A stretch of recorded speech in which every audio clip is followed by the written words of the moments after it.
ದೇಶದಲ್ಲಿ ಬಕ್ರೀದ್ ಹಬ್ಬದ ತಯಾರಿಗಳು ನಡೀತಾ ಇವೆ. ಮುಸ್ಲಿಮರ ಪವಿತ್ರ ಹಬ್ಬಗಳಲ್ಲೊಂದಾದ ಬಕ್ರೀದ್ ಪಶ್ಚಿಮ ಬಂಗಾಳದಲ್ಲಿ ಕೋಲಾಹಲಕ್ಕೆ ಕಾರಣವಾಗಿದೆ. ಹಿಂದಿನ ಮಮತಾ ಬ್ಯಾನರ್ಜಿ ನೇತೃತ್ವದ ಟಿಎಂಸಿ ಸರ್ಕಾರದ ಆದೇಶ ರದ್ದು ಮಾಡಿರೋ ಮುಖ್ಯಮಂತ್ರಿ ಸುವೇಂದು ಅಧಿಕಾರಿ ಈಗ ಬಕ್ರೀದ್ ಹಬ್ಬದ ರಜೆಯನ್ನ ಸೀಮಿತಗೊಳಿಸಿ ಆದೇಶ ಹೊರಡಿಸಿದ್ದಾರೆ. ಪಶ್ಚಿಮ ಬಂಗಾಳದಲ್ಲಿ ಬಕ್ರೀದ್ ಹಬ್ಬಕ್ಕೆ 2 ದಿನ ರಜೆ ಕೊಡಲಾಗಿತ್ತು. ಆದರೆ ಮುಖ್ಯಮಂತ್ರಿ ಸುವೇಂದು ಅಧಿಕಾರಿ ಈ ಆದೇಶ ರದ್ದುಗೊಳಿಸಿ ಈಗ ಬಕ್ರೀದ್ ಹಬ್ಬದ ರಜೆಯನ್ನ 1 ದಿನಕ್ಕೆ ಸೀಮಿತಗೊಳಿಸಲಾಗಿದೆ. ಈಗ ಮೇ 22ಕ್ಕೆ ಪಶ್ಚಿಮ ಬಂಗಾಳದಲ್ಲಿ ಬಕ್ರೀದ್ ರಜೆಯನ್ನ ಘೋಷಿಸಲಾಗಿದೆ. ದೇಶದಲ್ಲಿ ಬಕ್ರೀದ್ ಹಬ್ಬಕ್ಕೆ 1 ದಿನ ಮಾತ್ರ ರಜೆ ಇದೆ. ಮಮತಾ ಬ್ಯಾನರ್ಜಿ ಸರ್ಕಾರ 2 ದಿನಕ್ಕೆ ವಿಸ್ತರಣೆ ಮಾಡಿತ್ತು.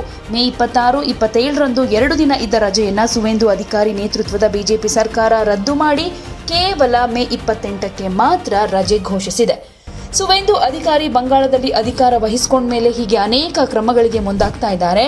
ಈ ಪೈಕಿ ಬಕ್ರೀದ್, ಈದ್ ಸೇರಿ ಹಬ್ಬಕ್ಕೆ ಪ್ರಾಣಿ ಬಲಿಗಳನ್ನ ಸಾರ್ವಜನಿಕ ಪ್ರದೇಶದಲ್ಲಿ ಮಾಡೋ ಹಾಗಿಲ್ಲ ಅನ್ನೋ ಆದೇಶವನ್ನು ಕೂಡ ಕೋರ್ಟ್ ಎತ್ತಿ ಹಿಡಿದಿದೆ.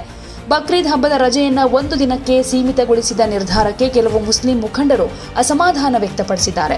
ಹಬ್ಬದ ರಜೆ ಕಡಿತ ಉತ್ತಮ ನಿರ್ಧಾರ ಅಲ್ಲ, 2 ದಿನದ ರಜೆಗೆ ಅವಕಾಶ ಕೊಡಬೇಕು ಅನ್ನೋ ಮಾತು ಕೇಳಿ ಬಂದಿದೆ.